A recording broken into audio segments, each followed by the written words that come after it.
ტრანსპორტირება და კვების საკითხი მოგვარებულია, მაგრამ არათანაბარი ანაზღაურება ხდება, შემდეგ თქვეს რომ აგვინაზღა 3 თვის ხელფას არ აძლევდნენ და ეხლა სახელმწიფომ უნდა დაждდეს და იურისტებთან ერთად ეხლა მივეცით ძალიან მინიმალურ ფასებში ტერიტორიაც მიწაც ყველაფერი.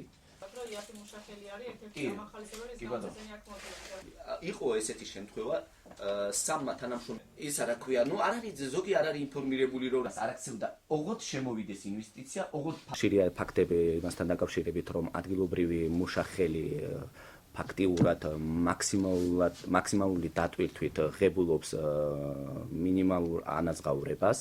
მაგალითისთვის მე შემიძლია მოვიყვანო ბობოყვათის სამკერვალო ფაბრიკა, იქ დასაქმებულ ადგილობრივ ესე იგი კადრებს აქვს მინიმალური ანაზღაურება. ჩვენ მიმართავთ მთავრობას, რომ უცხოურ ინვესტორებთან ურთიერთობის დროს აუცილებელი პირობა უნდა იყოს და ჩაიდოს, რომ ადგილობრივი კადრები იყოს დასაქმებული და მათი